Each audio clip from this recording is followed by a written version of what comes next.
Hi, this is Dr. Swetha. So currently we are having different types of season, right? We can't specifically tell that is a rainy season or a sunny day.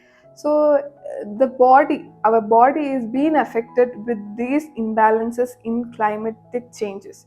So people are more prone for respiratory disorders like common cough, cold, fever, diarrhea because of waterborne diseases are more nowadays, dengue.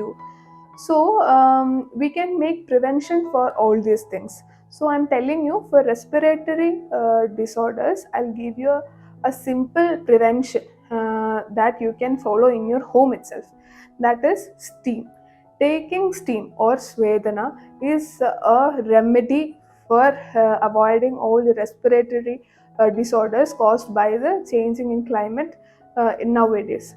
So if you take steam at morning time, it will prevent the inflammation of the respiratory tract uh, because of all the triggering factor we are facing in the external environment.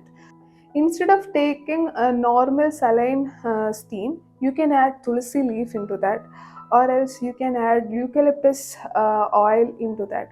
So these all act as an anti-inflammatory. Okay, so that will helps to prevent inflammation of the respiratory tracts. So this is a simple tip that you can do in your home itself. So please stay safe. Thank you.